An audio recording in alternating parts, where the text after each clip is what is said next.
महाराज आप सबको मैं पूछूं ने, आपको बहुत अच्छे से पूछो कि महाराज आज सुबह क्या नाश्ता किया, तो आप बोलोगे जलेबी पोहा, शायद वही बना था वहां। सही है? आज सुबह क्या नाश्ता बना था? आप बताओगे जलेबी पोहा। सही है क्या? सही है, ठीक है। लेकिन आपको पूछूं, आज क्या तारीख है बेटा? 6 तारीख है। पिछले महीने 12 तारीख को क्या नाश्ता किया बताओ? बता पाओगे? नहीं बता पाओगे ना। ध्यान रखना, दिमाग की सबसे बड़ी क्वालिटी है, आपको अभी भी आपका नाम पूछूं जो जन्म के समय रखा गया था वो याद है, परसों खाया हुआ नाश्ता याद नहीं है। ये दिमाग जो जरूरत है उसको ही याद रखता है, जो जरूरत नहीं है उसको डिलीट कर देता है।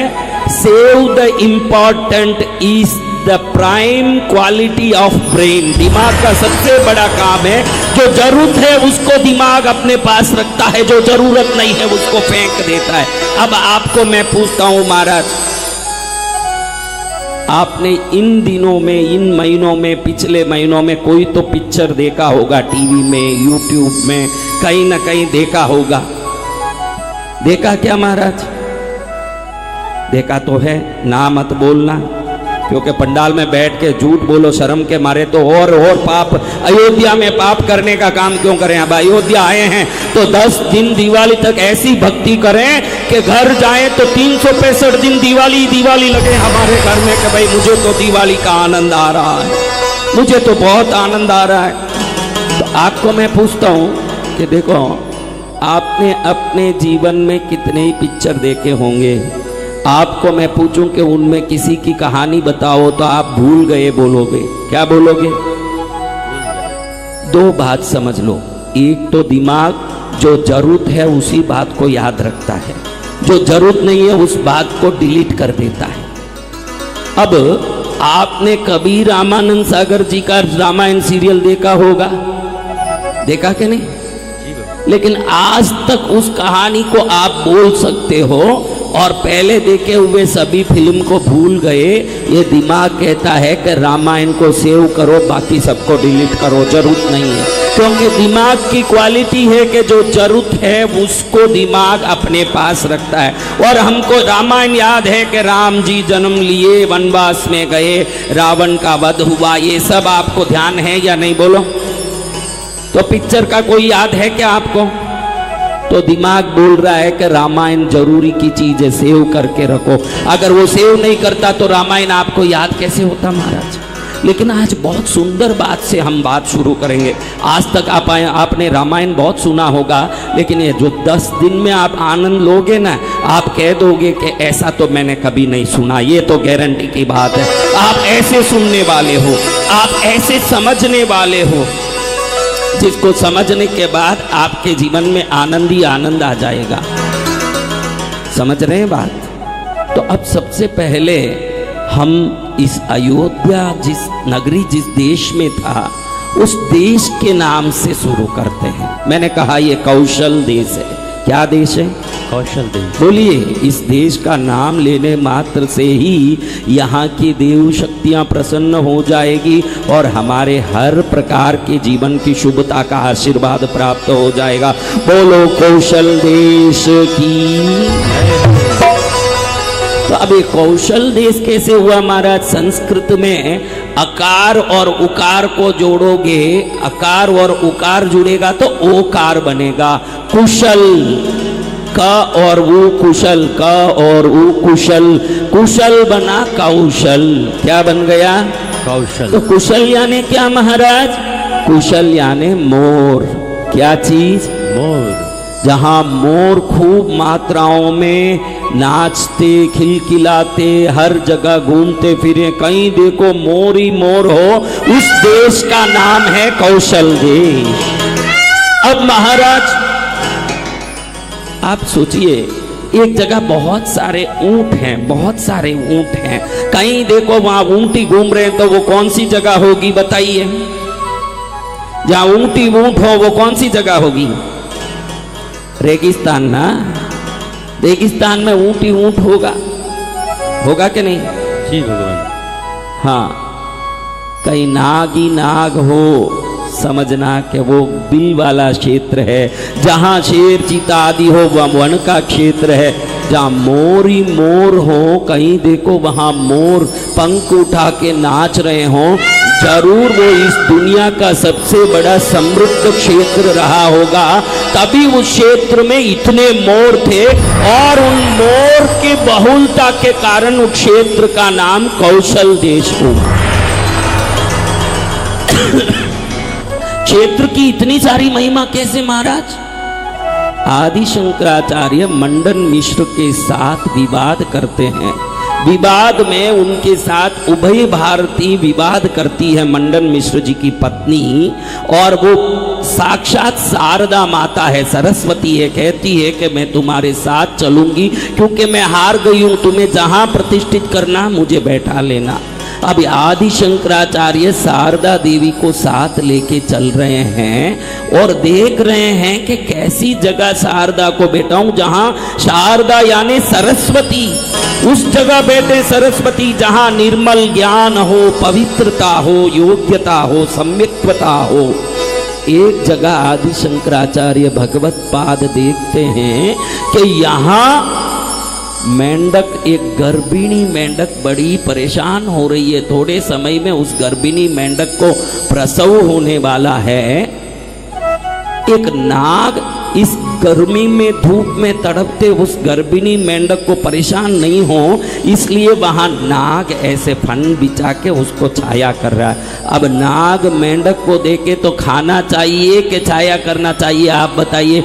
शत्रु है नाग मेंढकी का, तो हिसाब से तो उसको निगलना चाहिए, और उस जगह देखो तो ये मेंढक को यूं छाया करके बैठा है शांति से। आदि शंकराचार्य भगवत पाद बड़े आश्चर्य में पड़ गए कि ये मेंढक को छाया कर रहा ये जगह में नाग, तो जरूर ये जगह अहिंसा का, ज्ञान का, सर्वोत्तमता का स्थान है। इस जगह में मैं शारदा को प्रतिष्ठित करूंगा। और उभय भारती सरस्वती शारदा को जहां उन्होंने इसी जगह प्रतिष्ठित किया जहां नाग ने गर्भिणी मेंढक की छाया करते बैठ के संरक्षण किया। हिसाब से तो शत्रु को निगलने वाला शत्रु बैठा था, लेकिन अभय भाव से वहां खड़े थे। वही जगह श्रृंगेरी शारदा पीठ है जो कर्नाटक में है। ये श्रृंगेरी शारदा पीठ है। मैं इसलिए बता रहा हूं कि क्षेत्र की अपनी महिमा होती है महाराज। अयोध्या का वर्णन करते समय कवि कहते हैं, देखो कोई भी शुरुआत होता है, अभी रामायण का शुरुआत होता है, मंगल घोष, जय घोष, उद्घोष, शंखनाद, बेरीनाद, दुंदुबी इसके साथ होना चाहिए। लेकिन कवि कंब रामायण में कहते हैं, क्या कह रहे हैं? शुरुआत में एकदम प्रथम लाइन है कि अयोध्या में शंख सो रहा है। क्या सो रहा है? जो बजाते हैं ना शंख, शंख सो रहा है। चलो भाई, शुरुआती नींद से, नींद को तो हम क्या आलस समझते हैं, आलस से शुरू किया रामायण को। अब शंख सो रहा है। उसके बाद दूसरे लाइन में वो कहते हैं भैंसें सो रही है। चलो भाई, भैंस तो सोने के स्वभाव के जीव हैं, आलसी हैं, भैंस सो रहे होंगे। तीसरे में कह रहे हैं पुष्पों पर भंवर सो रहे हैं, पुष्पों पर भंवर सो रहे हैं। उसके बाद कह रहे हैं कमल पर लक्ष्मी सो रही है। कौन सो रही है? लक्ष्मी। आप बोलो। लक्ष्मी जागती आशीर्वाद देती अच्छी लगेगी कि सोती अच्छी लगेगी? बोलो महाराज, कैसे अच्छी लगेगी? जागती है। यहाँ देखो, थोड़ी देर में लक्ष्मी जी का यज्ञ शुरू होने वाला है। किन किन को लक्ष्मी जी का आशीर्वाद चाहिए? सबको चाहिए। लक्ष्मी का आशीर्वाद तो हर एक को चाहिए महाराज। लेकिन यहाँ रामायण के शुरुआत में ही कवि कंब रामायण में कहते हैं कि शंख सो रहा है। क्या सो रहा है? शंख सो रहा है। शंख दो इंद्रिय प्राणी है, शंख दो इंद्रिय प्राणी। भैंस सो रहा है। क्या सो रहा है? भैंस। भंवर सो रहा है। लक्ष्मी कमल पर सो रही है, यही अयोध्या है। आश्चर्य में पड़ गए सुनने वाले। अरे बाबा, ये रामायण को शुरू किया तो ऐसे शुरू करना, शंख बज रहा है। अच्छा लगेगा कि नहीं ऐसे शुरू करें? शंख बज रहा है, हैं? भंवरें घूम रही है, लक्ष्मी खुश होके प्रसन्न होके हंस रही है। ऐसे बोले तो मजा आएगा कि लक्ष्मी सो रही है। कवि कह रहे हैं रामायण के शुरुआत में लक्ष्मी सो रही है। क्या बोल रहे हैं?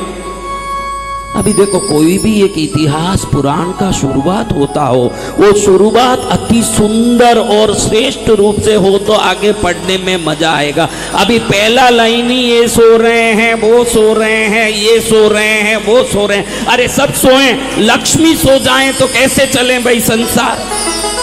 बोलो, लक्ष्मी सो जाए तो कैसे चले संसार? और कवि कह रहे हैं कि लक्ष्मी सो रही है। फिर धीरे से कवि क्या कह रहे हैं?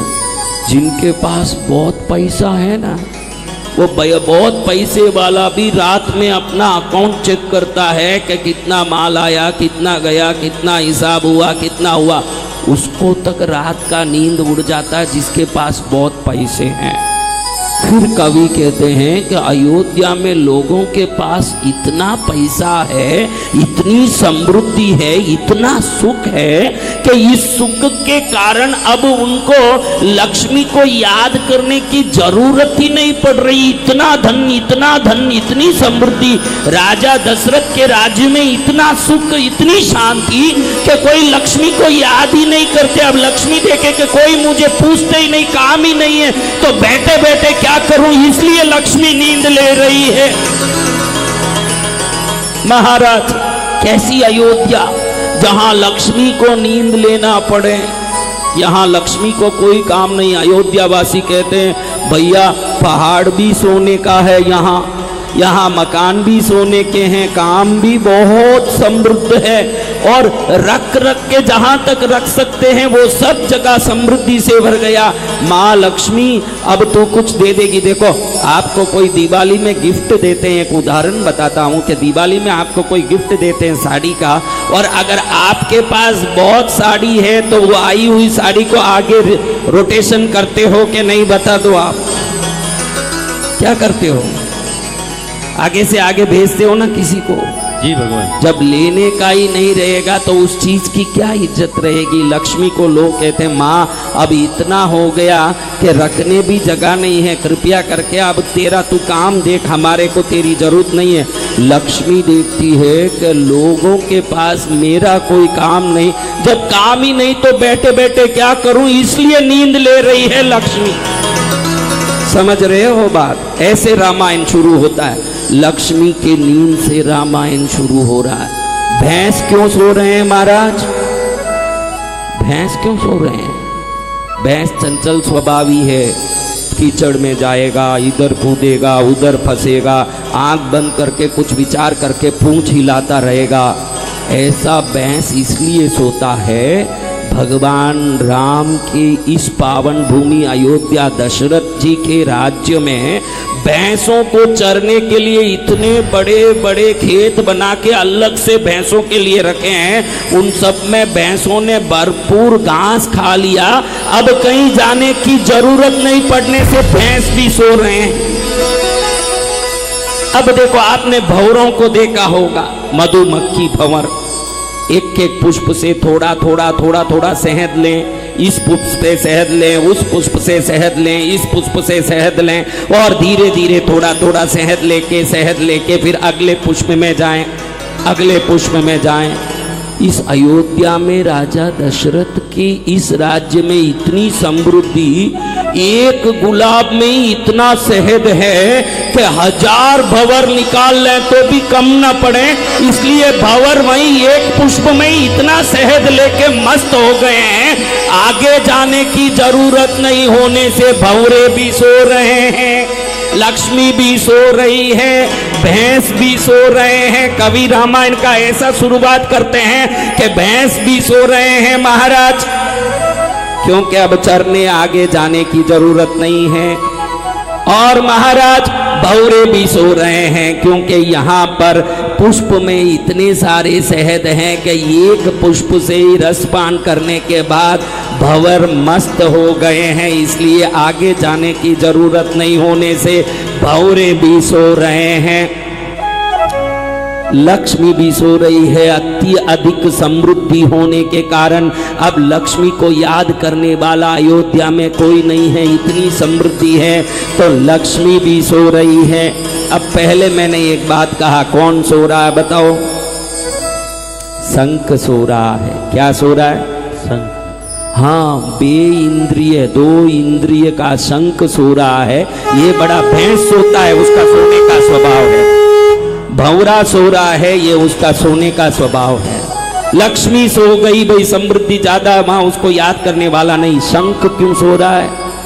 अयोध्या में इतने सारे सरोवर हैं कि इतने अत्यधिक सरोवर हैं कि नागरिकों को हर सरोवर में जाने की जरूरत नहीं। घर के पास जहां जाएं वहीं जल का स्रोत दिखता है। तो अधिकतर सरोवर बिन मनुष्य के अनंत ऊर्जा से पड़े हैं, तो शंखों को कोई पैर लगाने वाला नहीं, कोई जल में उतर के नहाने वाला नहीं, कोई स्नान करने वाला नहीं, तो शंख को छेड़ने वाला ही कोई नहीं। सभी सरोवर सुनसान पड़े हैं। इतने सारे सरोवर जल स्रोत से अयोध्या भरा पड़ा है, इसलिए शंख भी सो रहा है महाराज।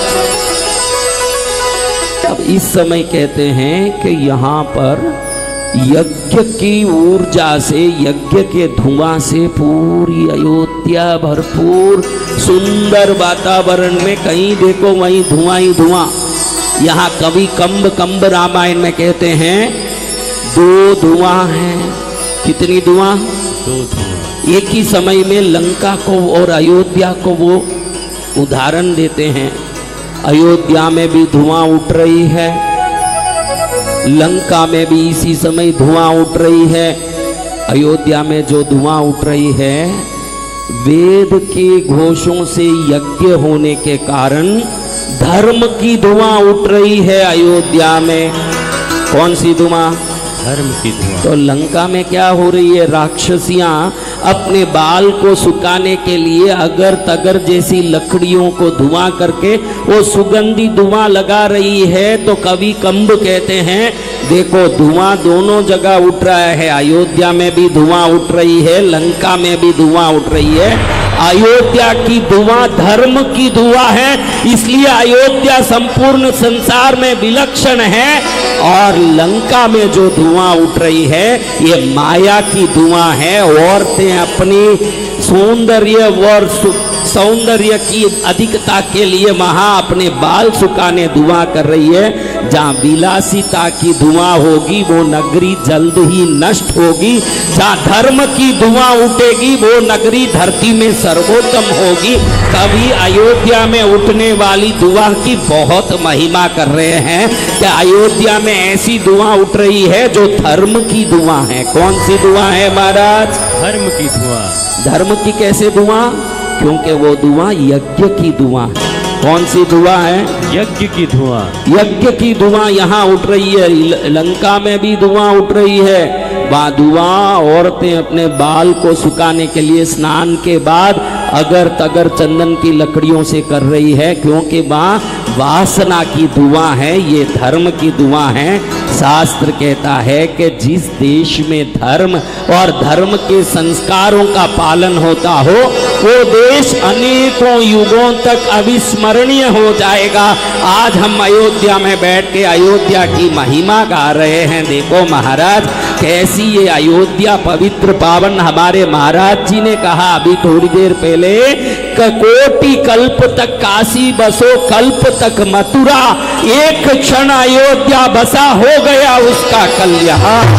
अभी महाराज ने ये बात कितनी सुंदर रूप से कहा। ऐसे अयोध्या में श्री रामचंद्र प्रभु की महिमा को सुनने के लिए हम इकट्ठे हुए।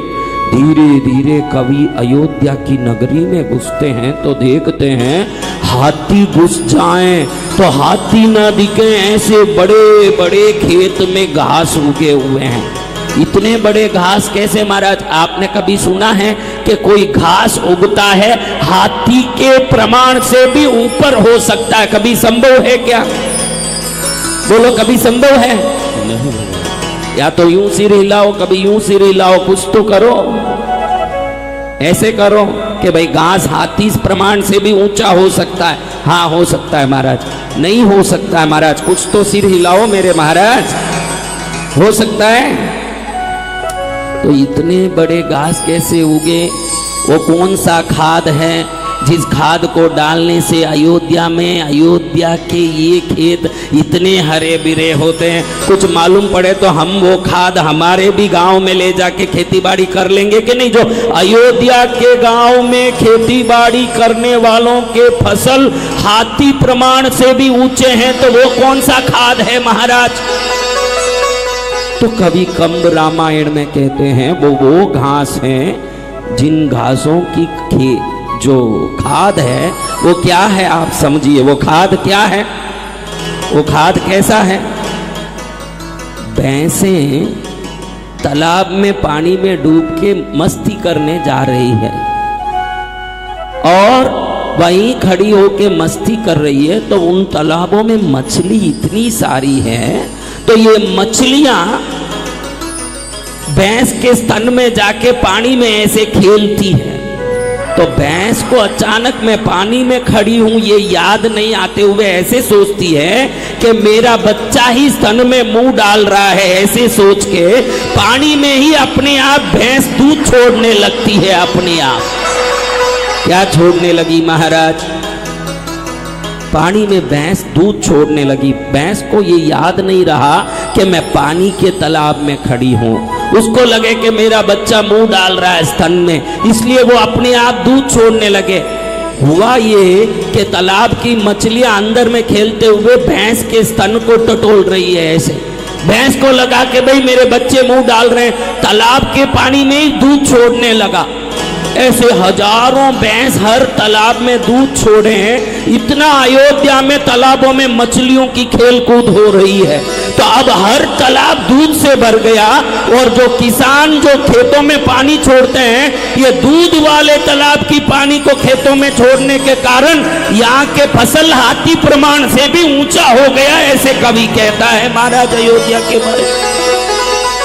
कैसे ऊंचा हो गया? समझ रहे हो मेरी बात? फसल इतना ऊंचा कैसे हो गया? हाँ, भैंसों ने तालाब में पानी छोड़ा महाराज अपना, यानी दूध। क्योंकि वो जो मछली खेल रहे हैं, खेलते खेलते भैंसों के स्तन में टटोल रहे हैं और जैसे ही टटोल रहे हैं भैंस को लगे मेरा बच्चा ही मुंह डाल रहा है, तुरंत भैंस अपने आप उधर दूध छोड़ने लगता है। अयोध्या के सभी सरोवर दूध से भर गए और अब किसान को पानी लेना खेत के लिए, तो खेत में पानी की जगह ये दूध डालता है। यहाँ का हर खेती दूध से होता है, इसलिए यहाँ का हर फसल हाथी प्रमाण से भी ऊंचा हो गया है। ऐसी अयोध्या में हम आए। गुजरात से कौन आए हैं? राजस्थान से कौन आए हैं? मध्य प्रदेश से कौन आए हैं? देखो महाराज, कितनी जगह से आए हो, लेकिन बड़ी श्रेष्ठ जगह आए हो। अपने जीवन में आप कभी कुल्लू मनाली, महाबलेश्वर, कश्मीर, शिमला कहीं भी घूमने गए होंगे। घूम घूम के और थोड़ा कर्म बंधन किया। पहली बार आए हैं जहाँ से गांठ खोलने के लिए आए हैं, कर्म बंधन के डोरे को ढीला करने के लिए आए हैं। बहुत अच्छी जगह पहुँच गए हैं महाराज। तो कहते हैं कवि कंब रामायण में कि ऐसी अयोध्या जहां बाढ़ सीमा में ही चलती है। कभी बाढ़ आती है तो आसपास के सभी झोपड़े, वृक्ष सभी को उखाड़ करके फेंक के चलती है कि नहीं महाराज? लेकिन दशरथ राजा की महिमा इतनी बड़ी, उनके राज्य की, राज्य पालन की शक्ति इतनी बड़ी कि बाढ़ आता है तो भी बहुत बड़ा बाढ़ भी सीमा में बंद के ही आता है, किसी का नुकसान नहीं होता महाराज। कैसी अयोध्या? अब दूसरी बात, पक्षियां यहाँ किसी के फसल को नुकसान नहीं करती। यहाँ अयोध्या में जो भी पक्षियां घूमती है, दशरथ राजा के सत्य धर्म परिपालन की शक्ति से जो पक्षियां हैं कभी किसी बीज को, फल को, पेड़ को, पौधे को नुकसान नहीं पहुंचाती है। पक्षियां भी धर्म का पालन करे, वो अयोध्या देश है महाराज। सबसे बड़ी बात कवि कंब कहते हैं, ये अयोध्या वो है जहां वेश्याओं को भी दशरथ राजा के इस राज्य में एक ही पति के साथ जीना चाहिए, ये धर्म विचार आता है, ऐसा अयोध्या है महाराज, जहां वेश्याओं को भी मन भटकता नहीं है। बाढ़ अपनी सीमा में चलती है, पक्षियां भी धर्म का पालन करते हैं, वेश्या को भी एक पति परायणा होने की सद्बुद्धि आती है। ऐसी अयोध्या को प्रणाम है, ऐसे परम पावन भूमि को प्रणाम है, दशरथ राजा को प्रणाम है। दशरथ रथ देखो भाई, रथ में घोड़े बांध लो। अब ये रथ बाहर की ओर जाएंगे कि अंदर की ओर जाएंगे महाराज?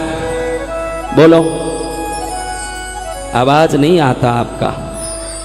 बाहर की ओर जाएंगे। अब अंदर 5 इंद्रिय, 5 इंद्रिय है, 5 वाक, पाणी, पाद, पायु, उपस्थ 5 हैं, इंद्रिय 5 है, 10।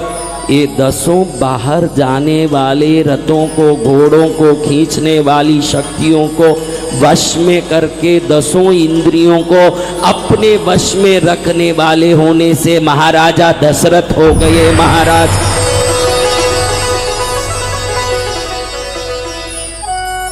ऐसे अयोध्या में हम सब आए हैं और राजा दशरथ को प्रणाम करके अब हम पवित्र पावन इस भूमि में, मैंने कहा कि कभी प्रारंभ में ही कहता है लंका में भी धुआं उठ रही है। वो कौन सी धुआं बताओ, कौन सी धुआं? वासना की धुआं। स्त्रियां अपने बाल सुखाने के लिए धुआं कर रही है, लंका के कोने कोने में धुआं उठ रही है। और यहाँ देखो अयोध्या में भी धुआं उठ रही है। यहाँ वेद परायण विद्वान विप्र पंडित ब्राह्मण लोग वेद घोष के साथ यज्ञ का धुआं कर रहे हैं। ये धर्म की धुआं अयोध्या में उठ रही है, वासना की धुआं लंका में उठ रही है। जहाँ वासना के विषय का आलंबन होगा वो क्षेत्र कभी न कभी नष्ट होना निश्चित है। जहाँ धर्म के आलंबन का धुआं होगा वो क्षेत्र अनंत युगों तक अविस्मरणीय हो जाएगा। ये अयोध्या है महाराज।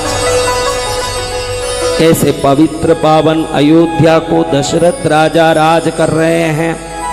60,000 वर्ष तक राज करने के बाद एक विचार चिंता दे रही है। कितने वर्ष तक महाराज? बोलो जोर से। 60,000 वर्ष तक राज करने के बाद एक विचार आया, कोई रे कोई दुख है तो कोई रे कोई दुख है, कोई रे कोई दुख है तो कोई रे कोई दुख है। सुखी नहीं है जग में सारा रे, बात तुम्हारी सुनता जय जोरे, सुनता जय जोरे बाया, सुनता जय जोरे। सुखी नहीं है जग में सारा रे, बात तुम्हारी सुनता जय जोरे। अब मैंने कहा कि लक्ष्मी भी सो रही है अयोध्या में। शुरुआत में मैंने क्या कहा? लक्ष्मी सो रही है। कहते हैं लक्ष्मी माँ क्यों सो रही हो? अरे अयोध्या वासी मुझसे कुछ मांगने नहीं आते, यहाँ सबके पास सब कुछ है, कोई मुझे याद नहीं करते, मेरे भी कोई काम नहीं है, अभी दुनिया के प्रति मेरा कोई अब कर्तव्य बचा नहीं है, सब लोग समृद्ध है, तो बैठी बैठी क्या करूं, नींद ले रही हूं। लक्ष्मी को जहां नींद आ रहा है दशरथ महाराजा का वहां नींद उड़ रहा है महाराज। कोई रे भरियो खजानो भोगन वाला नाही, कोई रे भरियो खजानो भोगन वाला नाही। पुत्र बिना रोवे माता रे, भाई मारा सुनता जय जोरे। पुत्र बिना रोवे माता रे भाई मारा सुनता गई रे। कोई रे रूपालो बेटो करे सगाई री बात, कोई रे रूपालो बेटो करे सगाई री बात।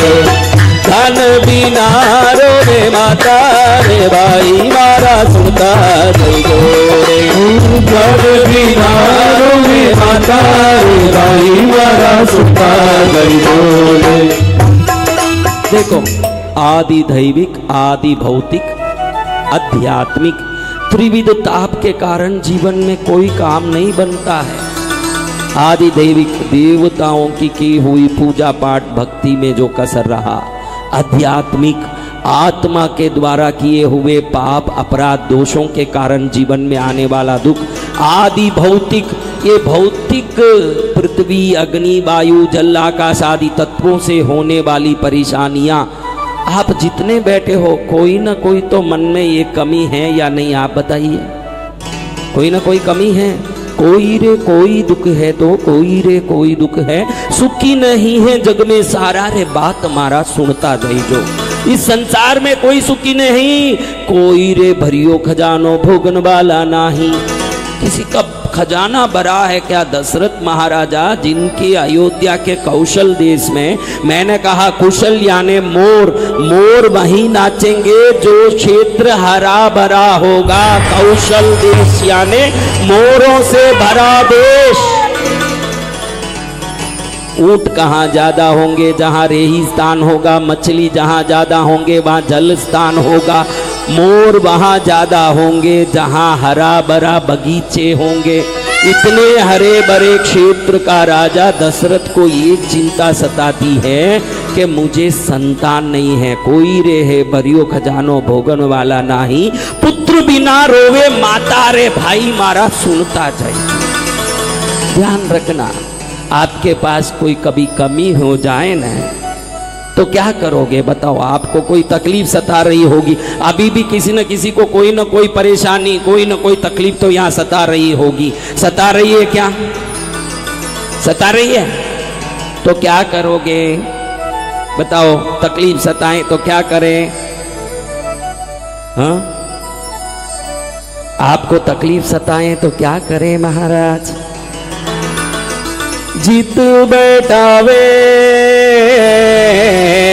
तू बैठ जाऊं, जो पैरावे सोही सोही पैरों।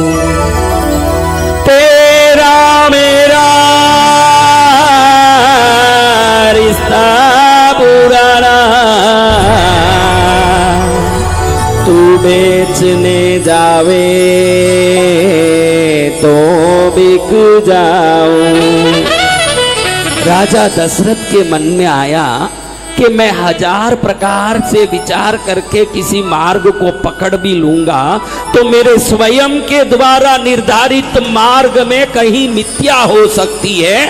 अच्छा है कि मैं मेरी इच्छा पूर्ति का समाधान गुरु मेरी पूजा, गुरु गोविंद, गुरु मेरे बार ब्रह्म, गुरु भगवंत, गुरु मेरी पूजा, गुरु गोविंद, गुरु मेरे बार ब्रह्म, गुरु भगवंत, गुरु महाराज गुरु जय जय पर ब्रह्म सद्गुरु, गुरु महाराज गुरु जय जय पर ब्रह्म सद्गुरु, पर ब्रह्म सद्गुरु महाराज गुरु महाराज गुरु, गुरु महाराज गुरु जय जय पर ब्रह्म सद्गुरु, गुरु महाराज गुरु जय जय परम ब्रह्म सद्गुरु। मन में दशरथ महाराज को विचार आया कि मेरी कमी पूर्ण होने की भले कोई भी उपाय हो, लेकिन शास्त्र कहता है सुख हो या दुख, खुशी हो या गम, गुरु के चरण में जाके उनके चरण में अपनी दिल की बात रखनी चाहिए।